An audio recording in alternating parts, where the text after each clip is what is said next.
Record it. Boom. We're ready. All right. Awesome.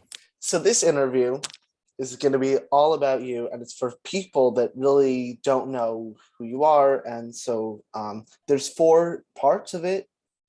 Yes, 5 parts. Rupar, journalism, politics, Aaron, and lightning round. Okay. Those sound like topics that I should have some familiarity with. So yes. Okay, so let's get started. So who are you and what do you do? yeah, my name is Aaron Rupar. I'm a political journalist covering media as well. And most people probably know me from my 3 years at Vox, where I covered politics there. But these days I'm doing a newsletter of my own on Substack called Public Notice. And I'm covering a lot of the same stuff there. So, happenings at the White House, a lot of stuff that's going on among Republicans and the Republican Party, and then news media as well. And probably even more so than my writing at Vox or for my newsletter, I think people in a lot of instances are familiar with my work on Twitter. I post a lot of video clips, a lot of highlights from political events, speeches, hearings, all those sorts of things. So, I'm kind of one of those strange creatures these days where I feel like I'm a little bit famous online, but not so much like in real life. So that's, kind of a weird thing that, wasn't really possible until obviously the rise of social media. But so it's always kind of a trip when, when people want to talk to me because I don't feel like I'm that important of a person, but that gives you a little, a little idea of what I'm up to. Well, in my opinion, journalists are some of the most important people in politics and in news. And I think it's, journalists don't often get like a lot of, I don't know, credit or, or just praise. I mean, sometimes they do. Sometimes you'll see like journalists, they'll get praise online. But I think the work of journalists is very important. It's why I joined the paper. So So anyway, for people it's such a different deal these days too. And if I interrupt too much, just let me know. But it's fine.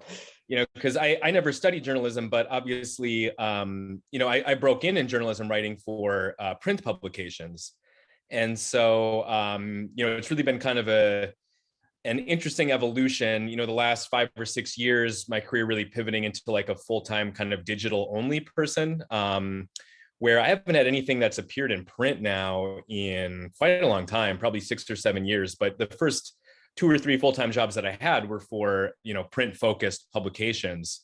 And so, that's kind of interesting. I'm sure you being a journalism student these days, I'm sure video and social media and all that stuff is pretty well integrated into curriculum these days. But like the first job I had where video was a thing, I mean, I knew nothing about it. And so the learning curve was pretty steep. And now obviously I have some comfort, especially with video and audio, but that's really changed, even just over the course of my career. I'm 38 now, and I've been doing journalism for like 10, 11 years full time. And even in that span of time, it's just changed so dramatically in terms of the techniques and the mediums. And so, I'm interested what that is like for you as a student these days. If it's more, obviously you said you're writing for a paper, so I assume there's a print version of that, but I'm sure you're also being trained in kind of multimedia stuff too. There used to be a print version. We had it sort of as an aspiration to sort of try to get it back on print, but it's a very long process. We don't know. And also our advisor was virtual this past semester. I think she's in person, but we would have to like coordinate with our advisor and get it. It used to be printed. It started in, I think, like 1970. It was printed until 2011 or ish, 2013, and then I think it went digital then. Okay. But honestly, I mean, there's with the virtual format, mostly it was like 70% virtual at City College this past semester. It was really I think it was better to have it digital, because it was like you're handing out papers to who? I mean, there were students here, but it wasn't like a majority of the student population. I mean, this Mm. semester I understand why maybe it would be good, but having it digital, we were not only do we get to, you know, not only is it easily accessible to everyone, we get to see how many views each article gets. We get to Mm. see the stats. I love looking at the stats. Seeing how many the views each article has, and if people are looking at our website or legacy page. We have different pages, and it's very cool to see the stats. So, but maybe I think we should really be doing both, because having a good old fashioned paper is kind of fun. Yeah, that's I hadn't really thought of it like that, but that makes a lot of sense with people not being there. Obviously, I'm sure there are a lot of people scattered all over the country who are reading it online. So yeah, that makes a lot of sense. Yeah. So anyway, back to you. In terms of your videos, explain the significance of the videos? You said you post videos. Explain the significance for people that don't know. Sure. I think the significance has been that for most people who are just too busy to be kind of immersed in this stuff every day, my feed for some people has kind of become a place that they go to get caught up. Even today as we talk, it's just a few hours after President Biden and Justice Breyer had an event at the White House where they both gave speeches and kind of talked about Breyer's retirement and what Biden is looking for in his replacement. And I posted probably 3 or 4 videos that are just kind of short highlight clips. But for someone who didn't watch it, they can go back and look at those and sort of get caught up. That technique that I just talked about kind of became a popular thing during the Trump years, which was when I really started doing video work, because there was just so much stuff happening that was kind of visually compelling. Whether it was the press briefings with Sean Spicer or Kayleigh McEnany, or the Trump rallies, which he was giving those every week or two, even when he was in office. And so I would watch his rallies and kind of cut up highlights and post them in real time. And so it's both kind of a resource that people can check out after the fact if they want to get caught up, or they can kind of follow along in real time, because that's part of what I do too, is basically watching events and posting highlights during the events themselves, so that they're really newsworthy as well. It's not just kind of like a post-produced thing that you'd see on CNN or MSNBC hours later. It's live video. And so so I kind of view it as I view my work as kind of again providing those highlights, political video highlights of major events. And I actually really kind of stumbled into it during the Trump years. I posted a clip of a Fox News interview that John Kelly, who at that point was the White House Chief of Staff, did in the fall of 2017, kind of on just a lark, because we had just gotten trained on Snapstream. At that time, I was at Think Progress, which no longer exists, but was a progressive news site. That was actually the first job that I had in DC. And I posted this short clip of the interview that he did, where John Kelly was kind of defending Confederate generals. And this was at the time where like the Charlottesville stuff was in the news. And so Yeah.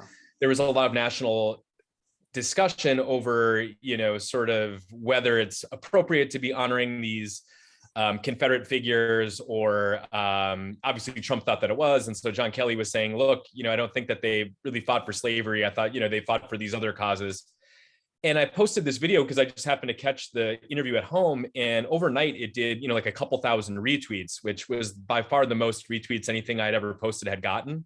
Mm-hmm. And it kind of like literally overnight, opened my eyes to, wow, there's like a huge appetite. I think people generally don't want to watch Fox News themselves. And so if someone is willing to kind of go through that, to bring them the newsy bits from it, it right away, it was like, wow, there's really an opportunity here to kind of do like political videos on Twitter, basically. And so it just kind of grew and grew from there. And, that was, like I said, coming up on 5 years ago now, later this year. So I've been at it for a long time, and I've kind of honed my techniques, but, I also write kind of articles summarizing a lot of the stuff that I watch, and including my own reporting as well. So, I wear a lot of different hats, but with the video stuff in particular, I think that's really kind of made my career, because it helped me develop the audience, that I have, both not just on Twitter, but also for my newsletter, and when I was at Vox for my articles there as well. Mm-hmm. Yeah, I honestly, I did watch Fox a couple of times during the Trump years, and I mean, I would just like, I would just the thing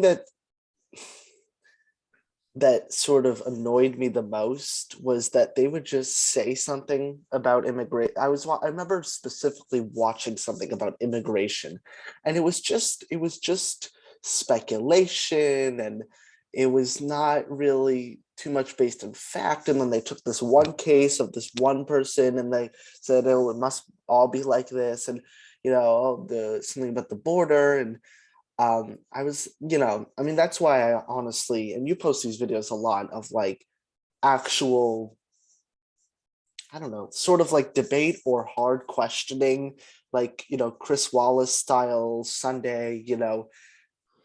I really, and I watch your videos a lot. Like, I'll always check on Sundays to see, if Chris Wallace has actually interviewed someone. I think he's one of the most important journalists. I mean, he does hard, tough journalism for both sides. I mean, Mhm. conservatives got mad once that he did a hard interview on um it was, I don't know, it was a conservative, someone in Congress, but the same day he like did a hard interview on Pelosi, and like he put, Mhm. he actually, did like it wasn't like softball questions. So I think that, you know yeah, it's very cool. Anyway, next question is, so what is your like specific process for finding the videos? Do you watch Fox all day? Do you watch Trump rallies, the whole thing? Oh no. Well, it's been more challenging recently as well because I have a 20-month-old toddler at home. So childcare is more of a part of my life now than it was when I started doing this stuff, which can be challenging. But I do sort of have it. I have a technique now where I have like a multi-viewer that basically has all of the cable channels. So I have MSNBC, Fox, CNN, C-SPAN, Fox Business, and some other ones, all kind of on one screen.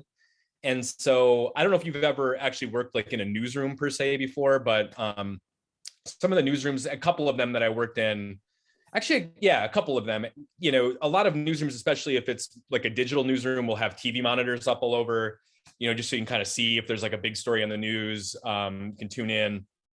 And so I worked for a brief spell for a TV station in the Twin Cities, which was kind of my entree into that world of like looking at screens, kind of being hyper aware of like what's on TV.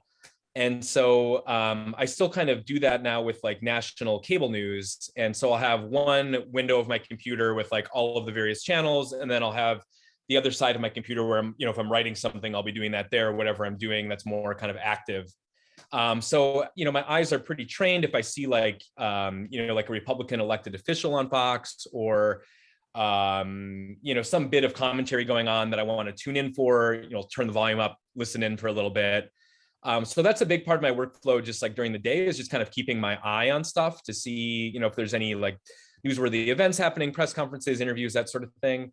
But then also I subscribe to a number of video services that record TV, so I can always go back.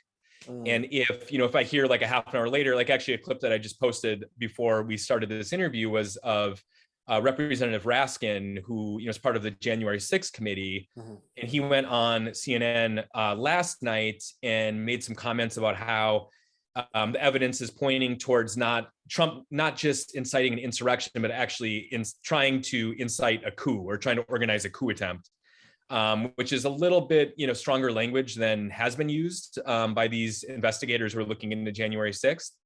And so I saw people tweeting about this interview and like including the quote, but I hadn't seen the video clip of it yet. So I went back and using search terms of the quotes that his quotes, and found the video, and I'm able to go back and clip that and post it. And so it's kind of a hybrid of both just like being hyper aware of what's on cable news at any time, plus like also seeing things kind of pop into either my timeline, or I get, text messages about, or emails, kind of pointing out, hey, did you see this interview that Tucker Carlson did last night? And I can go back and pull the video, the next day or 2 days later. So There's not like a specific formula each and every day that I use, but like I said, I try to always be kind of aware of what's going on, and then also make sure that I have tools at my disposal where if something happens that I miss, I'm able to go back and get video of it.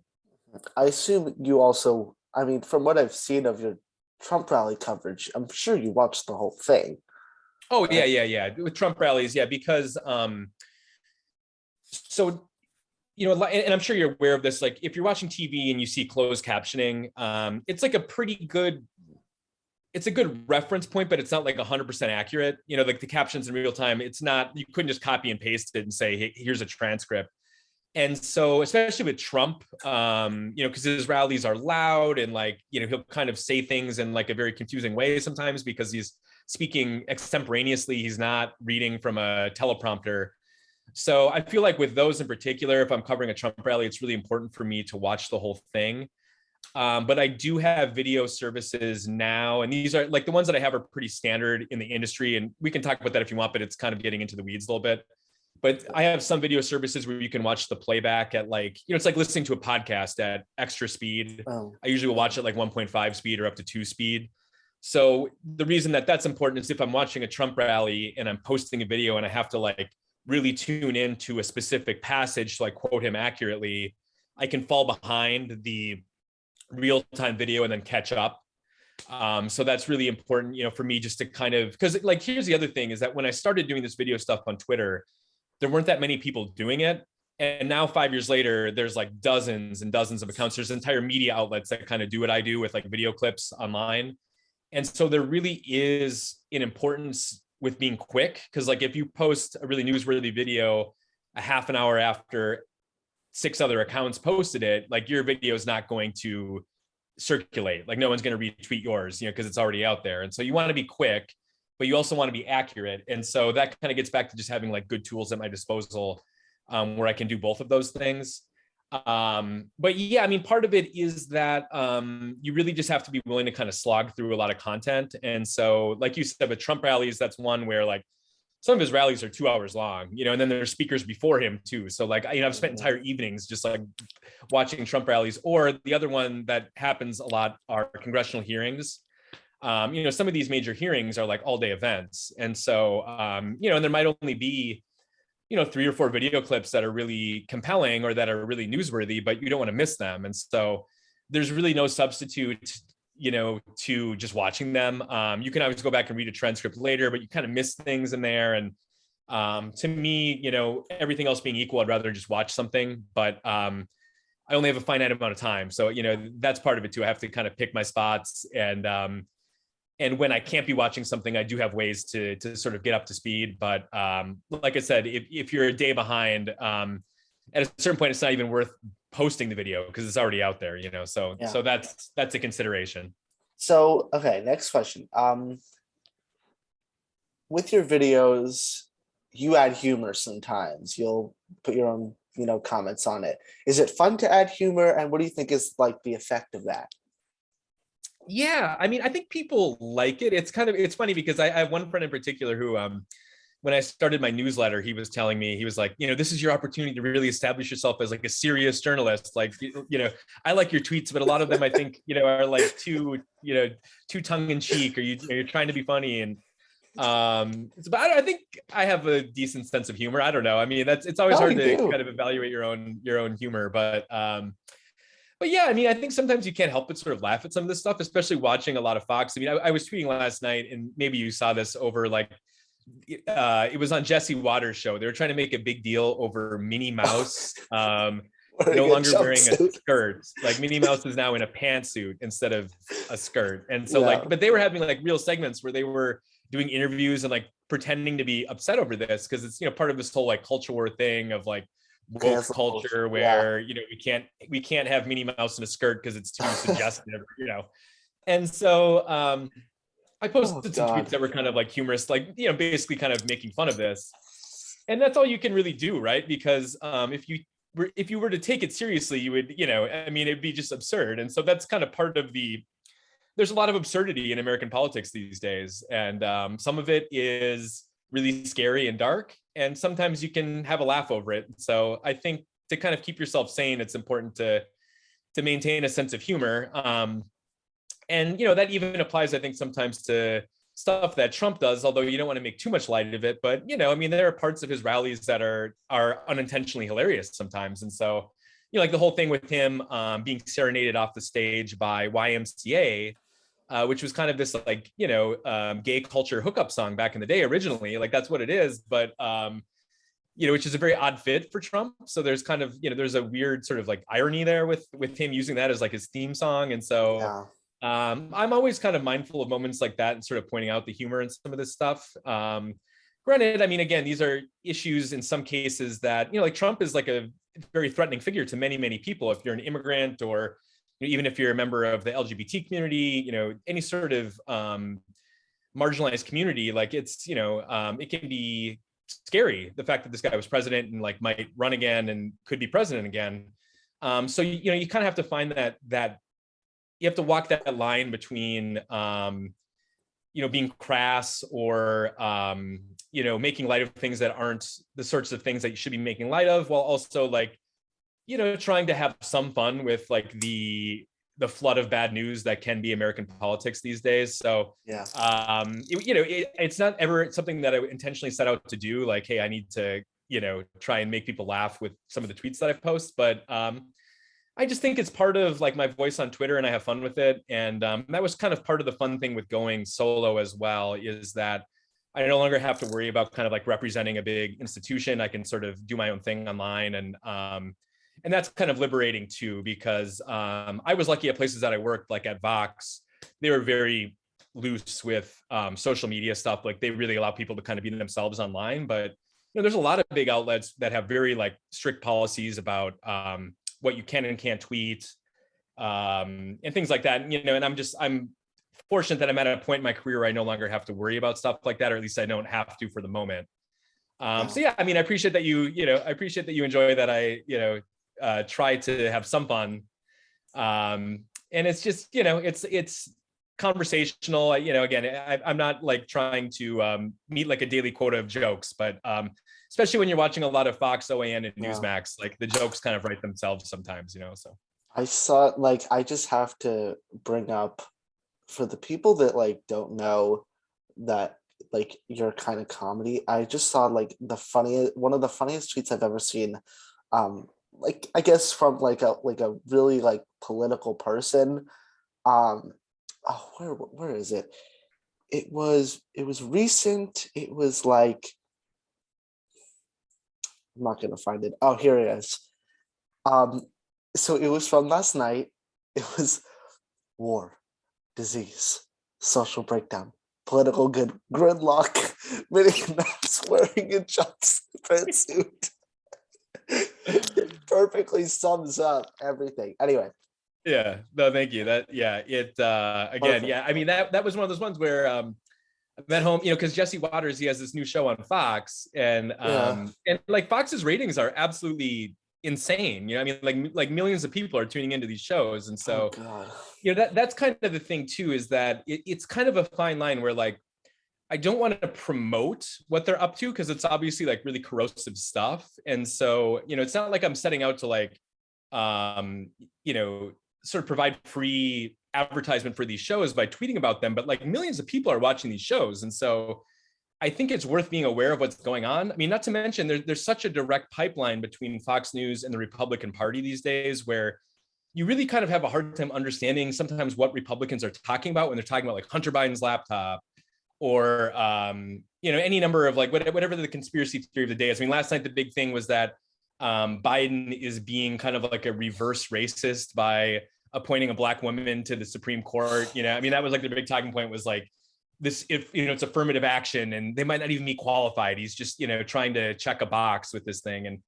And then you hear Republicans talk about this, who are elected officials. And so there's really kind of a direct pipeline back and forth, where like they're interviewing Republicans all the time, who are kind of setting a news agenda with their comments. And then the commentary of the Fox hosts also influences what the Republicans are saying. And so that's part of what the service that I strive to provide, is sort of decoding and making sense of that for people who aren't actually watching. But then, on the other hand, so I was watching last night this Jesse Waters show because he's got a new show, and like I said, they're doing this segment on Minnie Mouse and like, trying to pretend to be upset over just complete nonsense. And so, yeah, that was one where you just had to laugh at it. Yeah. So, I mean, this isn't. I, I, I just thought of this question. There seems to be, from what I've can detect from journalism, especially these past 5 years, 6 years, 6 years, or it's when he got elected, when Trump, since he got elected, because before he got elected, it was sort of like, before Trump got elected, it was sort of like a joke, like like this crazy, reality star wants to be president, and he's gonna lose, and now everything's fine, and we're all gonna. By the way, did you think he was gonna? Were you like just like shocked, or was that like oh yeah, I understand what he's gonna win? I was totally shocked, and I just had occasion to. I was reading some old emails the other day, and some from October 2016. I was cycling through, and I was totally sure. It just reminded me that how sure I was at that time that he was going to lose because the polling really looked bad for him. I mean, that was kind of, we saw it this last cycle too in 2020 where the polls weren't quite accurate, and that's like a pretty complex topic. But the polling in October 2016 did not look good at all for Trump.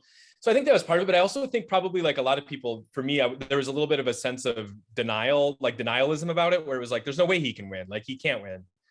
And so, yeah, I mean, I was absolutely stunned. I was in the newsroom that night, covering the election in 2016, and I had just been working at Think Progress for like 10 months at that time. I started early in 2016.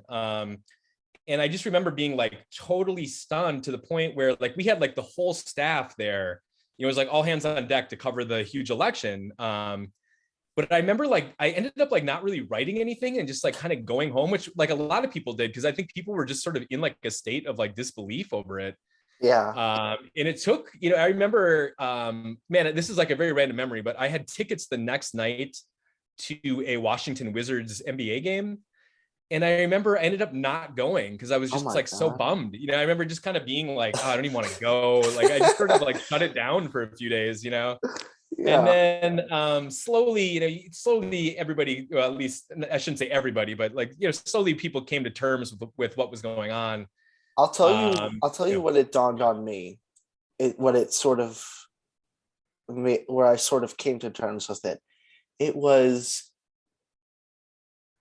January 20th, 2021.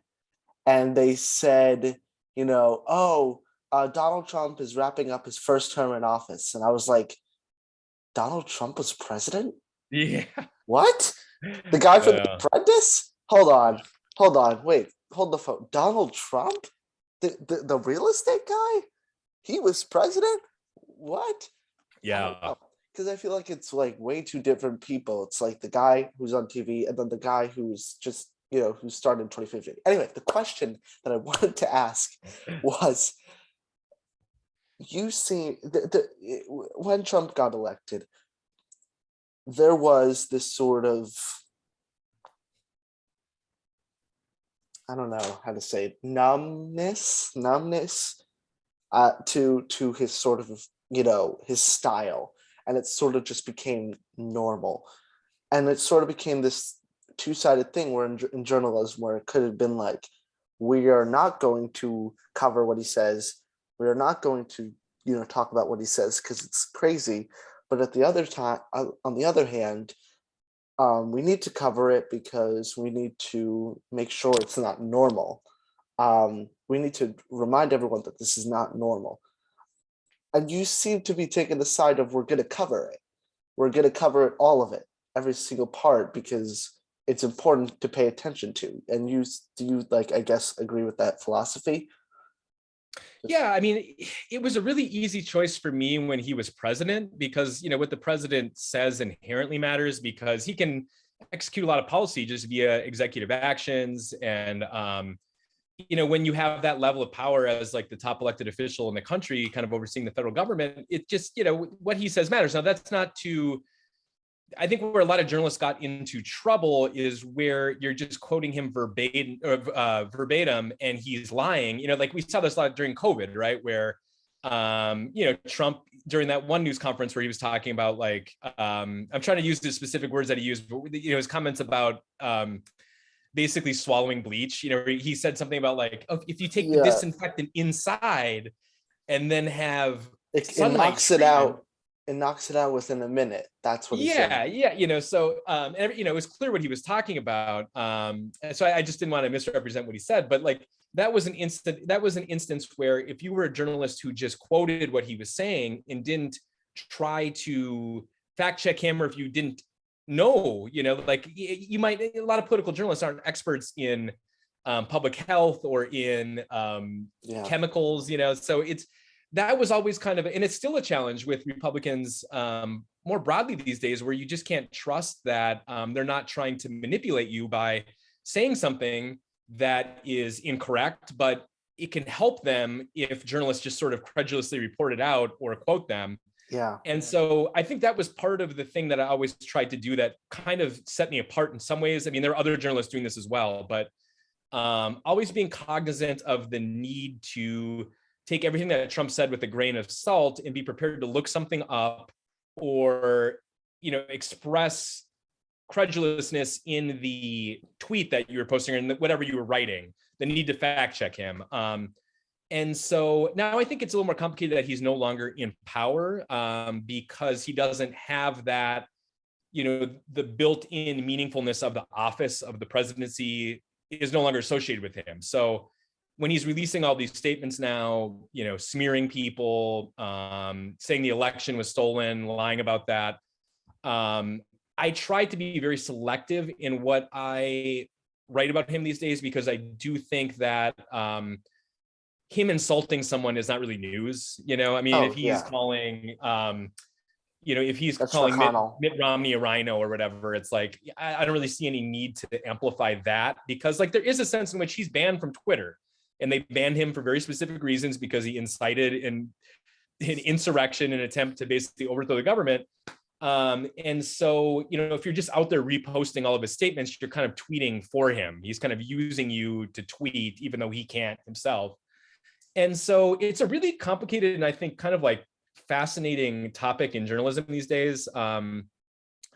Just the debate that you were kind of touching upon between like, don't amplify Trump because he's like a bad actor and he's sort of using you when you amplify what he says, versus like, hey, this guy is the leader of the Republican Party. He's the presumptive 2024 presidential nominee. He was president, just over a year ago.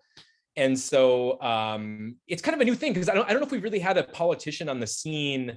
This would be more of a topic for a historian, I guess, but like who, at least in American politics, used kind of shameless dishonesty in the way that Trump does to kind of further his own ends. I feel like we always kind of, like when I was a kid and, when I was very, very young and Reagan was president, or Bush or Clinton, there was always kind of like a assumption of good faith with these figures, where it was like, they're not going to just like totally lie to you. Right. And that was obviously a little naive. I mean, politicians lie. I mean, that's not a new thing, but like, I mean, even today, like right before we got on here, I don't know if you saw the tweet I posted where an official RNC Twitter account clipped a sentence that Biden said during his event with Breyer after 3 seconds, like literally midway through the sentence, to make it sound like Biden was ducking the press, when all he was saying was, I'm not going to answer questions because Justice Breyer is still on the court and it would be inappropriate. And they somehow like cut this video in such a way where it made it sound like Biden was saying that he didn't want to answer questions because he had better things to do or something, and it's like, it's so dishonest. I just kind of feel like that's it's sort of a relatively new feature of our politics that has a lot of implications for political journalism that I think people are really still, including myself, are really still trying to grapple with and kind of figure out like best practices, because ultimately the goal is to provide actual, informative information to people that shapes their views in a way that is true to what's actually going on. And so, if you're misleading them in some way, even if it's because a politician is doing it and you're just kind of like quoting them, you're sort of failing at your job, So it's a very complicated thing. It's a topic that I don't pretend to have all the answers to, but I think that gives you kind of like a broad idea of how I try to handle it. Mhm. All right. Okay. So, have next question. Have Congress people ever reached out to you personally, like either in a positive way or in a negative way? Like, have you had interactions with them? Oh yeah, of course. I mean, yeah, all the time. Mostly Democrats. There's got to be. I'm sure there's dozens and dozens, if not hundreds, of members of Congress that follow me on Twitter, and some of whom I've DM'd with. I've met them over the. I lived in DC for many years, so you go to events, you meet people. Not so many Republicans. I'm trying to think if I've like really engaged that much with Republican members of Congress. When I first started covering politics, I was covering politics in Minnesota. Mhm. And so at that time, I started covering Minnesota politics in like 2011 or 2012. And the Republicans in Minnesota, at least, were generally like, some of them were quite terrible, but there were some that were more kind of like on the libertarian end, who like were, I wouldn't say progressive socially, but like were fine with LGBT rights, or like, having medical marijuana, things like that. And so I remember when I was covering politics in Minnesota, I had a number of Republicans who were sources of mine, who would tell me things, who would talk with me. That hasn't really been the case so much now that I'm covering national politics. I have had some Twitter exchanges like with Adam Kinzinger, who obviously is one of the more anti-Trump Republicans, and people like that. But like, I can't say that like, if I called up, and I've had very like, a woman who really kind of hates me is Christina Pushaw, who is the comms director for Ron DeSantis. And so she, like she's had some like kind of snarky things to say to me, or like I've had to reach out to her for quotes, and she'll send me kind of like an insulting thing back, that sort of thing. So I do have, kind of normal, I don't know if that's normal. I was gonna say normal reporter interactions with political sources like that, but yeah, I mean, so yeah, I'm in touch with members of Congress pretty regularly, but as you would probably expect, it's mostly Democrats and not so many Republicans. Yeah. All right. So this is the last question in the Rupar section. What's the most ridiculous video you've shared, and what's the most popular one? Oh boy. Let's see, the most ridiculous one. Man, well, this gets back to something that we touched on earlier. Honestly, it's like hard to even pick just one. I mean, there's been so many, but I always kind of enjoyed the Trump dancing videos, because those were, we kind of talked about it earlier, but him like doing his like dance to the YMCA. Those were always kind of fun. I mean, there were the ones, and it is kind of like, I sometimes kind of like feel bad about this, but like, I used to post a lot of videos that were kind of making fun of Trump, because like, you probably remember, he would do speeches and like his dentures would fall out. So there were a couple speeches I gave from the White House where like his teeth were falling out, and so he was kind of like he was like clenching his jaw, and it almost sounded like he was like having a stroke or something, and so I post these videos, and kind of to make fun of him, but like the reason that I kind of feel bad is because I don't really post videos like that as much. I have been a couple instances with Biden, who he's been very open with the fact that he has a stutter, and so I've sometimes kind of questioned, like, is it, am I kind of like, is it wrong to make fun of Trump for these things when I'm kind of pulling punches at times about Biden? I don't know. I mean, I guess I can leave that for others to decide, but like, there's any number of videos that you could point to of like poking fun at Trump over the years. One actually that comes to mind is, I don't know if you remember, it was in 2017.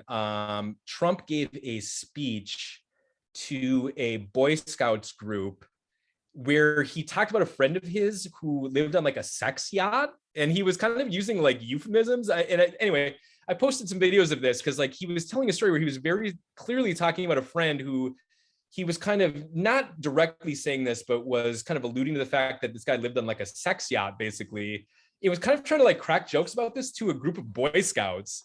It's kind of it's like, for people who have been following Trump for many years, like it's a very memorable. Oh my God. When Trump was leaving office, I saw the clips of this kind of resurface because as people were kind of looking back on the Trump years, it was like one of the most ridiculous things that he ever did. But And that's the one yet, that comes to mind as like just a ridiculous video. But honestly, there's so many of them from like all the years of watching Fox and Friends, all the years of watching Trump that I could probably do like a top 100 list, but I would have to like sort through it mentally for a while to like really pick like a top 10. There's a lot to choose from. you should put something on your what's your Substack Public art notice. public Yeah. note. You should put a public notice article like top 10 crazy ridiculous things I've shared. It's a good So idea. what? Yeah, So for a what's slow news day. yeah? Yeah. What's the most popular one what's the most popular tweet you've tweeted? Oh, boy. I mean, my guess is that it has to be one of those 2020 election videos because either his press conference or Yeah. January 6th. Yeah, boy, I'm trying to think what like if there's been one because like I've probably posted because on Twitter you can see how many views a video does. Mhm. And I've had a few that have cracked 10 million views. One that sticks out that was really big was the bleach comments that we talked about earlier. Because like I was watching that news conference in real time, that like really blew up because it was so crazy. And I was like kind of watching it as it was happening. So like I got the video up right away. Boy, I'm trying to think what else. I mean, honestly, it's really because like I do look at the numbers. However, I don't really sort through them to that level of specificity where like I'm aware of how many views each. Like I'll see when it gets up over like 2-3 million, because it'll be the video get retweeted thousands of times, and so I'll see like, oh man, it's got like 2 million views. But at a certain point, I kind of stopped paying attention to that. So that's honestly like I really don't know. I could like list some ones that I know did like multi-million views, but I will say that like my videos were doing a lot more views in general during the Trump years. I think just because again there was more kind of like really noteworthy video content to post. I mean, like if you watch this Biden thing today, it was like normal and kind of boring, like it wasn't. I mean, even like when Trump introduced Amy Coney Barrett after RBG died, that was in October. And if you recall, like they had this big event at the White House, which ended up being a super spreader event where like Chris Christie almost died. Trump got COVID right after that. And Trump almost. Like, so even that, it was like, it was like all of his events kind of had this like surreal, almost like fictional quality to them where they were just so weird all the time. Yeah. And now we're kind of back to this era with Biden where like he's kind of a normal politician, which doesn't always make for like great video content, but I prefer that to the alternative, I suppose. But yeah, I mean, it was just such a circus because like when I first started doing the video stuff, that was during the Sean Spicer era of the White House press briefings. And like, I mean, there would be all of these like shouting matches with reporters. There was the incident with Jim Acosta and Sarah Sanders where like the White House doctored a video to like make it look like he had assaulted an intern. And that wasn't a video that I posted, but I posted videos kind of about that when she was asked about it, that blew up. But the point simply being that like in that era, every single day there was like tons of stuff going on to post. And now I feel like it's a little bit slower these days. But that'll change, because we're heading into a midterm cycle, and obviously there's going to be a lot of debates. There's going to be people are going to be curious about the candidates, and as I was just talking about with that video that the RNC account posted today, like they're still pretty much all in on like just complete shameless lying about stuff. So, but anyway, it'd be. There's probably a way on Twitter now that you're like asking about this. I'm sure I could go through and like sort my analytics to see over the years, but I haven't really like done that. So I'd be kind of guessing at what the top one was. All right. Okay. So anyway, now we move on to the journalism section. 3 questions about journalism. So, why did you become a journalist? I kind of really stumbled into it. I went to graduate school for philosophy, and I was going to be a philosophy professor was my initial plan after college. And just to kind of help pay bills, I started writing part-time for a community paper in the Twin Cities.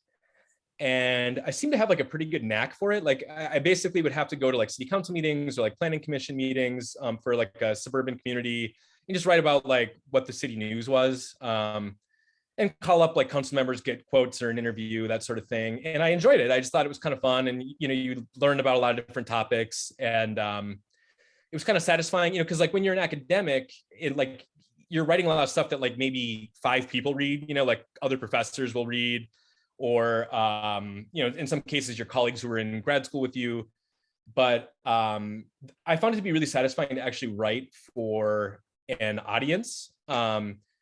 And so when I was in graduate school, that was like when the recession happened in 2009, 2010. And so as I was coming up on my master's degree in the PhD program, I kind of I had a lot of colleagues in my program who were struggling to find work. And it just seemed like it was kind of a tough way to go. And so I started applying for full-time jobs in journalism, and I got one for a newspaper in Faribault, Minnesota, which is kind of in southern Minnesota.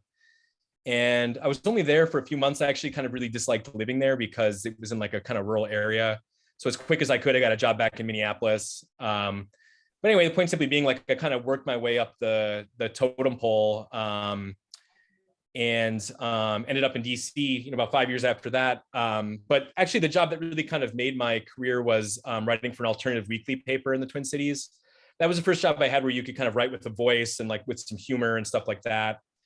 And so that was really great and kind of like opened my eyes to how fun writing can be. Because like all the jobs I had before that were really dry writing, where just kind of reporting city news, stuff that doesn't allow for a lot of like creative expression. But then when I worked for an alt weekly paper, it was owned by the Village Voice, which maybe is a little before your time, but the Village Voice in New York was like the big alt weekly. It just closed a few years ago. But that was what really kind of like caused me to fall in love with writing as like as a profession. So anyway, yeah, it was never something that I really set out to do, but even when I was younger, I had a lot of interest in news media and in following the news and things like that. So it was kind of a natural fit for me in that way. But like I said, it was just something that I kind of drifted into when other things that I wanted to do didn't work out. Mm-hmm.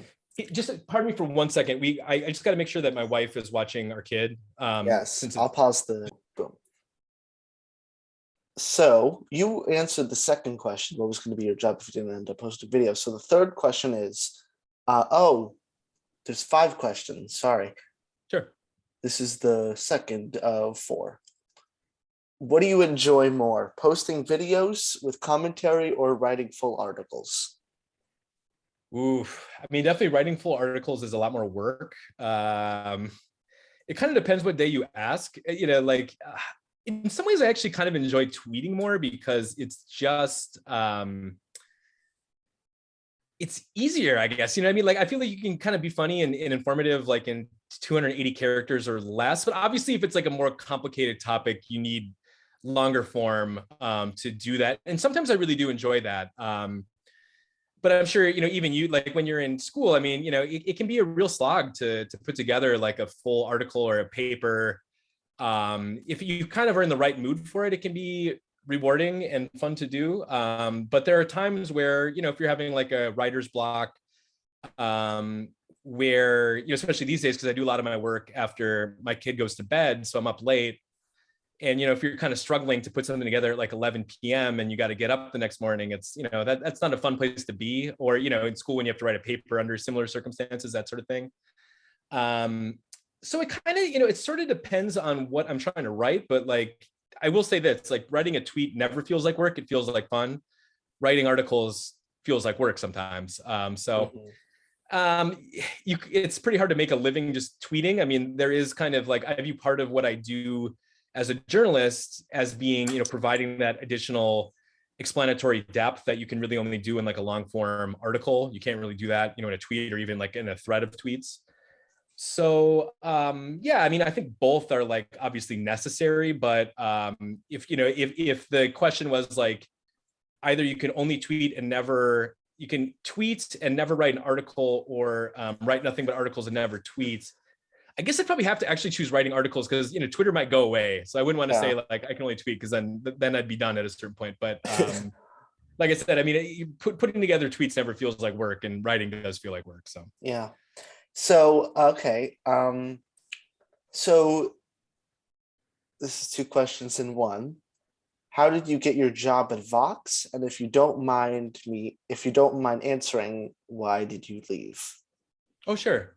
I got recruited for the job at Vox by someone who actually is like me, is from Minnesota, and so we had kind of followed each other through the early part of our careers. Her name's Kay. She was an editor at Vox at the time, and so she was following my work at Think Progress, and I had kind of, like I said, established that brand for like covering Trump in the way that I do, and they needed someone to cover Trump. This was in the fall of 2018, so it was kind of leading into the midterms that year, and so they brought me on board to cover Trump heading into the 2020 elections, and it was a really good fit because a lot of the stuff that I was doing at Think Progress was kind of like explanatory accountability journalism, which is a part of what Vox does as well. And so a lot of the stuff that I was writing at Think Progress was like usually in the realm of like 600 to 700 words. I was sometimes doing like 2 or 3 posts a day, depending on the day, kind of like more newsy stuff. Vox does more, like 1,000 to 1,200 word kind of longer form articles, which I really like. To me, that was like a great challenge because you usually have like a newsy part at the top, and then at the bottom you would have more of the context. And the idea was that for someone who isn't following the news each and every day, they could kind of read your article and get totally up to speed, both on what the news was, but then like what the context is, why it matters. And so, that added a lot to my writing, just kind of approaching political news in that sort of a way instead of like just getting the news out there.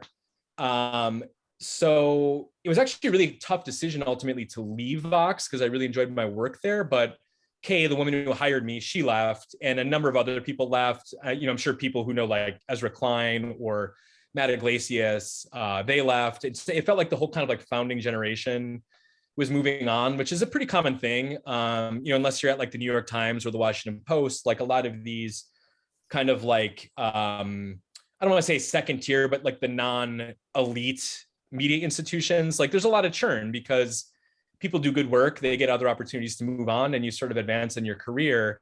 So there was new people coming in at Vox, and it kind of felt like they were moving more in a direction of almost like magazine style work, where like, I was still, even towards the end of my tenure at Vox, usually publishing like every day or every other day.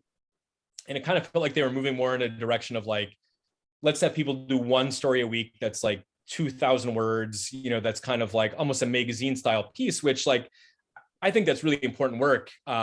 It's just not the type of work that I feel most at home doing. I've always sort of, since I've been covering politics, I've sort of operated as like somewhat like a blogger, I would say, in the sense that like I like doing almost every day, publishing something, telling stories that are kind of like iterative, where there might be developments over the course of a week or 2 weeks, and I'm filing 2, 3, 4 stories on it over time, instead of like doing one big zoom out that's like a New Yorker style article or something like that. Yeah. And so, with a combination of like new people coming in, including an editor who seemed to be placing more of a premium on like longer form stuff, it just made me more open than I had been to other opportunities. And so, Substack, which is the host for my publication, I think they've like, this is not quite what it was like a year ago, but they offer people advances to basically take the writing onto Substack and go independent. And so they offered me, an advance to do this. And, it was a combination of like having a pretty good offer with the idea of being my own boss and kind of starting my own business. I just feel like I have enough experience at this point where I feel pretty comfortable being kind of self-driven. I have an editor that I work with, so all my stuff is edited. But, just to do the kind of coverage that I wanted to do, it felt like the right move, because I didn't want to be at a place at Vox where like ultimately, and this never happened, but it could have happened, where like an editor comes to you and says, hey, we think you're doing good work, but we're kind of moving in a different direction, and we want you to like kind of change beats. Or, instead of like doing a story every day or two, like how about just doing like one every week that's more of a feature? And like, that to me, I guess maybe my brain is too broken at this point, but like Twitter and social media, where like I like kind of being in the mix every day and writing, and like that just to me is more of the type of journalism that I think that I thrive at. So there was no like big dramatic story behind it, but like I said, I just felt like kind of an era was changing there. And I was part of like the era that was leaving. And so it made me open to other opportunities, and a good one came along. And I've been really happy with it because it's awesome being able to write whatever I want to write and cover the things that I want to cover. And I think it'll really, it's going to be a cool opportunity for me heading into the midterms when there's a ton of political news going on. These past couple months, I mean, there's a lot going on, but not as much as there will be when there's like, a ton of congressional campaigns and Senate campaigns going on. So I'm really looking forward to that. Yeah. What do you imagine your future being? Do you have any aspirations? Do you think you might transition into television, CNN, MSNBC? I don't know. I mean, like I mentioned earlier, I worked in TV for a brief period of time. It was for a local station in the Twin Cities, the local Fox affiliate, which actually technically is owned by Fox News, but like you never would have known it there. Like it was not their political coverage. That was kind of the interesting thing, is that Fox News had like, they did not care about like the local coverage really at all. I mean, it was quality coverage, but there wasn't like a sense that you were going to get like big footed by Fox News where they wanted you to be more conservative or anything like that. But it gave me kind of a window into what TV journalism is like, and it's really kind of a grind. Like I'm not like super excited to get back into that because like you see these anchors on air doing the news and things like that, like they're there all day, like I mean it's long hours. Like if you're on TV prime time, like 8 to 9 p.m, something like that, you're probably in the studio from like 2 until 11. So like or it's just like a contributor, like how oh NGA. sure. You would I'd certainly do that. Yeah. I mean, being a contributor, yeah, that's, I mean, that'd be just kind of gravy because most of the people who are contributors have their own full-time stuff going on the side. And then they just do kind of like occasional hits. I mean, yeah, sure. I'd be open to that. But like part of the thing that I think makes me credible as like a media critic, which is part of what I do, is not being in the media, because like CNN, I mean, they have like Oliver Darcy, who does really good work, or Brian Stelter. Like they're media critics, but they're kind of like, how critical can you really be when you work for CNN? You know what I mean? Like you're not criticizing CNN, which is a huge part of the landscape. So I've always considered Brian Stelter to be especially with that whole Chris Cuomo thing. I thought it was very interesting how like they had to cover this story, but it was about them, and then also like New York Times has to do a story about like how they're being sued. It's like it's very interesting. So yeah, I mean, yeah, and it's good that they cover those stories because it would be weird if they didn't. But how what can you really like? You can't really do like takedowns of your own employer, right? I mean, and sometimes people deserve takedowns.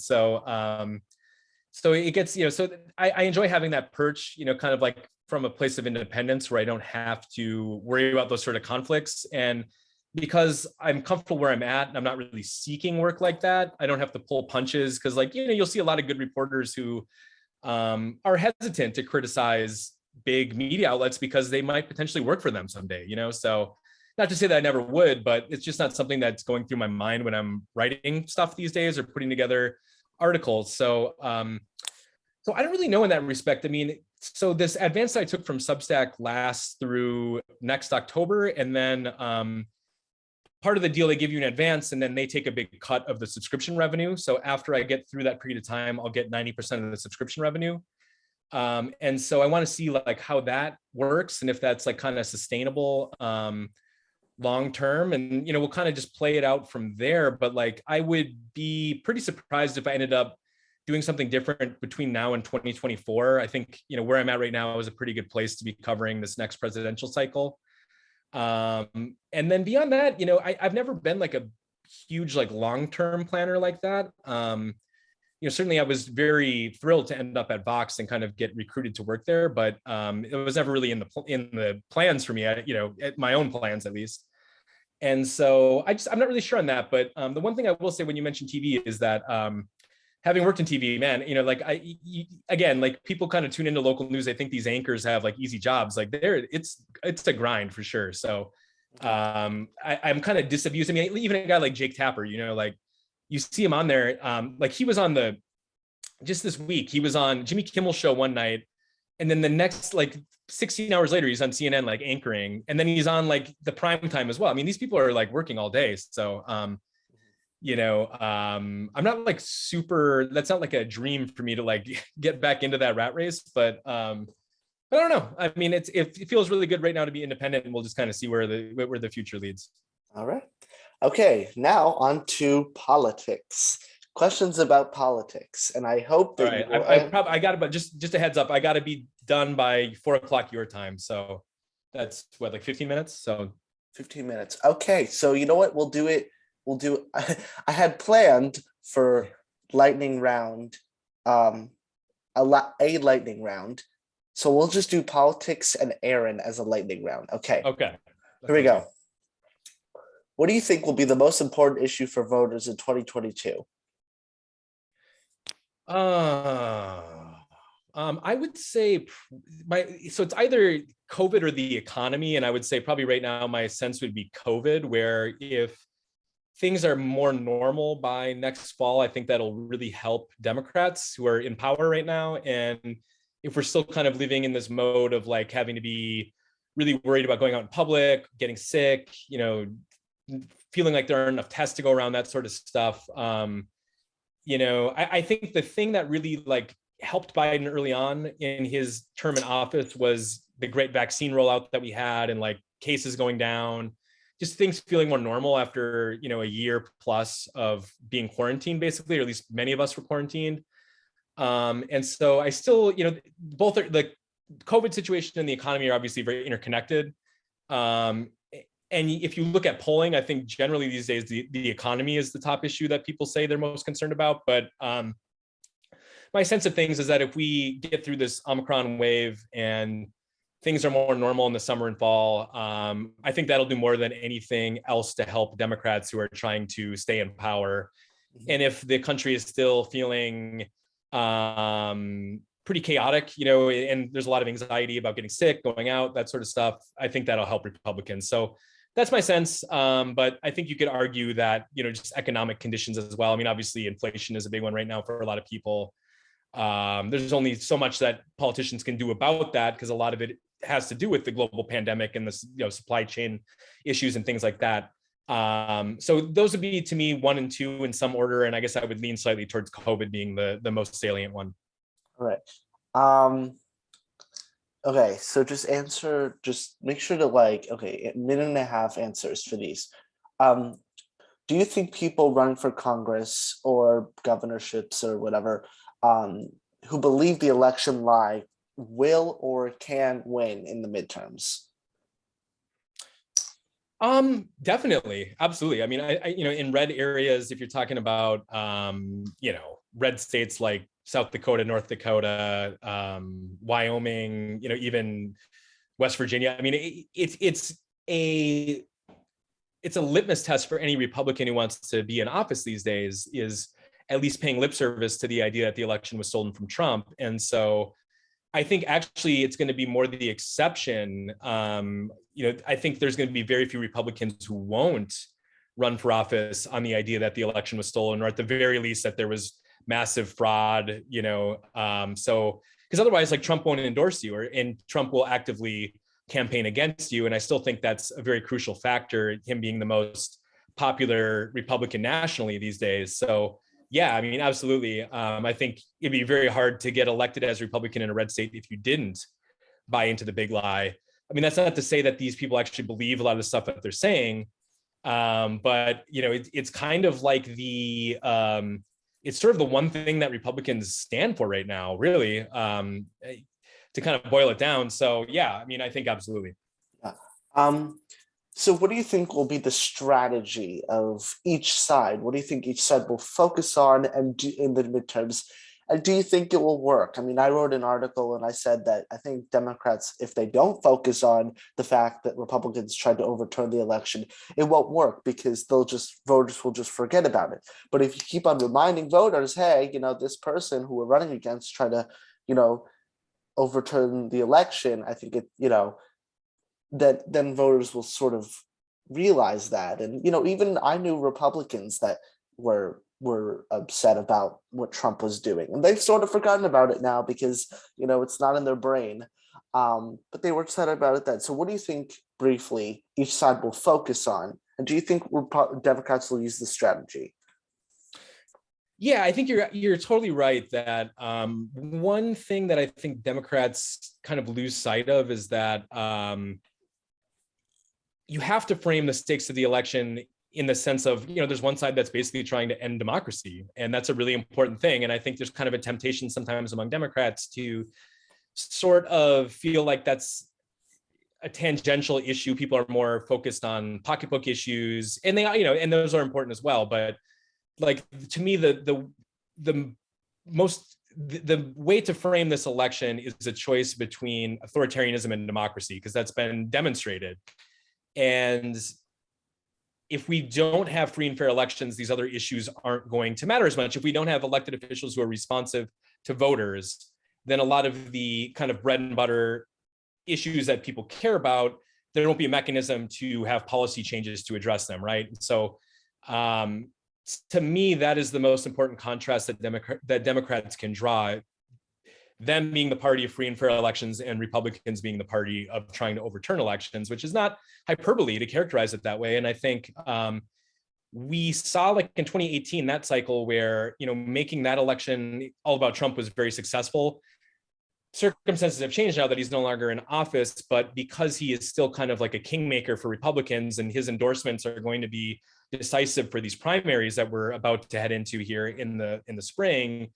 I think to try and characterize the Republican Party as being the party of Trumpism, and here's what they stand for, to me, that's still going to be an effective technique. Now, we saw with Glenn Youngkin in Virginia, he was very successful at running this race where he like kind of embraced Trump, but not really, and like dodged questions about the big lie, and like tried to remain free from Trump's baggage, and he won.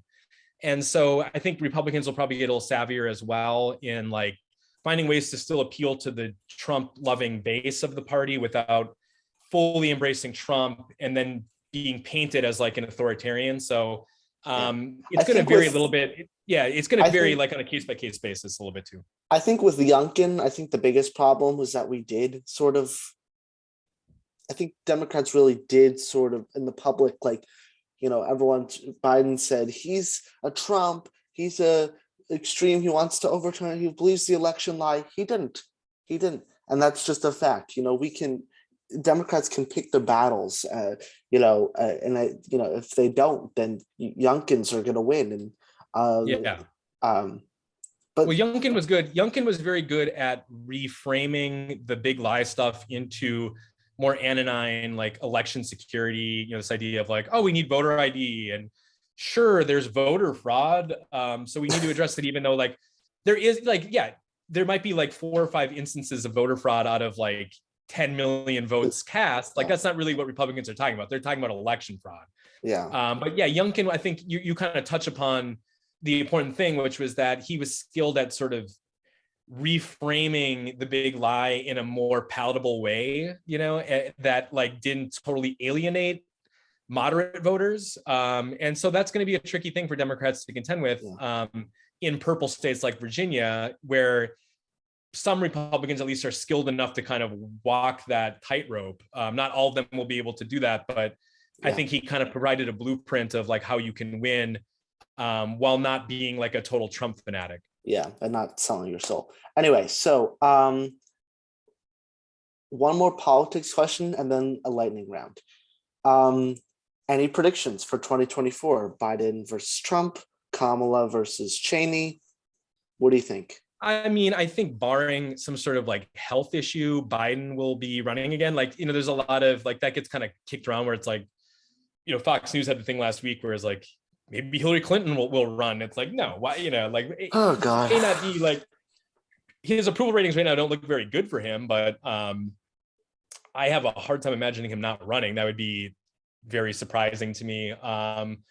Because there's still a lot of time left, and like, I mean, and he has, even if nothing else gets done, I mean, he has a lot of things that he can campaign on that have been, accomplishments. So I think it'll be Biden, and I think it'll probably be Trump. I mean, I can't see a Ron DeSantis beating him in a primary. He may decide not to run, although I don't think that's going to be the case, because every interview that he does, he basically says, you're really going to like the answer when I tell you if I'm running again, Mhm. because he doesn't want to officially declare his candidacy because he's still fundraising, and kind of like teasing it. And once you officially announce it, kind of restricts what you can do fundraising wise. So he's going to wait until the last minute, but every indication that he's given is that he's planning on running again. So I think that's kind of depressing to think about, but it'll probably be Biden Trump round two, and it'll probably be really close again. And a lot of stuff is going to happen between now and then that'll probably be decisive in terms of who wins. But we're such a polarized country at this point that you could probably run generic Republican A and generic Democrat B, and it would probably be a toss-up. It'll come down to a few thousand votes in the key swing states. And so yeah, I guess I hadn't even really, when you asked, I'm thinking through it, like, yeah, if I had to bet, I would bet pretty heavily that it'll be Biden versus Trump round two. Mhm. I don't know. I honestly, when Biden won, I was like, he's gonna be 81 when he. I don't know. Is he? No, he's gonna be 81 when he runs again. Stephen Breyer is retiring now that he's 81, and he wants to do Yeah. another 4. I don't understand it, but you know what? That's what it is. Okay. Okay, here we go. Lightning round. Try to max out your answers at I'm gonna try to do the math. 45 seconds. Okay. Okay. 3, 2, 1. Funniest experience in your career as a journalist? Oh boy, I need 10 seconds to think about this. Funniest experience in my career as a journalist, what would it be? I had one experience. This wasn't even really funny, but I was writing about a candidate he was running for he was running for Keith Ellison's seat in Congress in Minneapolis. He was a Republican. And I contacted his campaign over an article I was writing that was kind of like a negative article about him. And he showed up at the newsroom and he wasn't like being aggressive or threatening, but like he literally showed up like 10 minutes later. Out of nowhere. I was at my desk and someone was like, Chris Fields is here to see you. And I was like, I just contacted his campaign with like an email or something over this thing that I was writing. And so I ended up being able to interview him like right in the office there. We went into a little conference room. They're probably honestly funnier ones than that, but that's one that came to mind right away, where it was like so surreal to be working on the story, to contact someone's campaign, and then the actual candidate is like immediately there. It turns out that he lived like next door to where the office was that I was in. So it wasn't like he had to drive across town or anything like that, but that's one that kind of like leaps to mind. All right. Okay. Favorite ice cream flavor?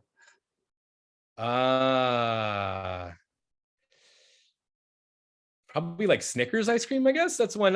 We live not far from a Dairy Queen, and so I get Snickers Blizzards there once in a while. So Yeah. that's right now. I don't eat a lot of ice cream, but can't go wrong with that. Favorite TV show or favorite kids TV show if your daughter controls the TV? Oh boy, if she's controlling the TV, we watch a lot of Coco Melon. That's one that like for her, she'll just sit there and watch that. Like if we just need her to like kind of chill out for a little bit, we'll put Coco Melon on. For me, honestly, these days it's the NBA. I watch a lot of basketball to just kind of like decompress at night, or baseball when it's baseball season. Which I don't know how my wife always feels about that, but because once I get done with work, I sometimes like to just have like a game on, and then I'll be like reading, and kind of multitasking. And I think that's part of my brain being broken by the internet. I like to be like, have like music and TV and reading all at once, but I actually kind of have a hard time watching like extended like movies. Like, I'll watch them, like normal people do on occasion, but like, it's never really my choice to like watch a 2-hour movie. It's just, for me, that's like a long time for me to just be like focused in on something. And I get a little antsy and I want to check Twitter and stuff like that. So anyway, these days it's a lot of sports. All right. Cats or dogs? I've always been more of a cat person. I always had cats, I really like dogs, but I never have like had one in my household. So we always had cats. So definitely a cat person.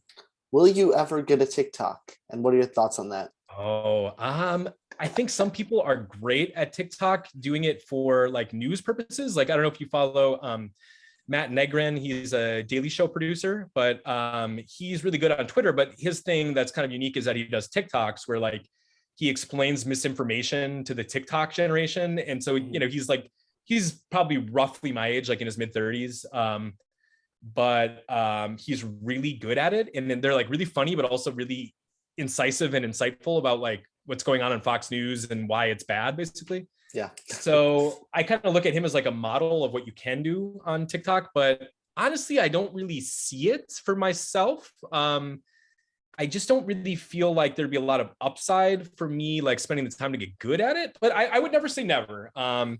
Right now, Twitter, if you're like in the news media realm, is like pretty all encompassing. I've seen some journalists that I follow kind of try to branch off into like Instagram stories and stuff like that. It just seems like a lot of work for like not that much return for me personally, but I also don't want to be that old fogey who's like, get off my lawn. I don't want to learn how to do this. It's just kind of a question of like whether it'd be worth the time. So I'm definitely open to other platforms, but I still kind of feel like Twitter is like kind of perfectly calibrated for people like myself who are covering politics. All right. You post adorable videos of your daughter, Mia. That wasn't a question. I'm just saying that. Thank you. Yeah, no, I mean, it was never like, again, like she was born and I posted a couple things and I was on parental leave and like people seem to be so into it. I mean, this was like May 2020. So the pandemic was in like full swing. And, a lot of people would just kind of reached out like, man, she brings such joy, and just seemed to really kind of like get a lot out of just like seeing her grow up. So that's been cool. At a certain point, I'll have to cut it off. I mean, she's going to be 2 years pretty soon. So like, I don't know when that's going to be. You'll be like taking a video of her. She's on her phone, about to go to her. Like I have to have like a farewell video. Like you have her when she's talking, like bye, but not quite yet. So she's very, very. So I love those videos. I live for them. They're very cute. That's not a question. Thank you. And that's actually the reason that I have to get going is because we're in Minnesota right now, where today it is a balmy 22 degrees. She has not been outside for like a week because we've been like 10 below. So I have to get her outside before it gets dark here.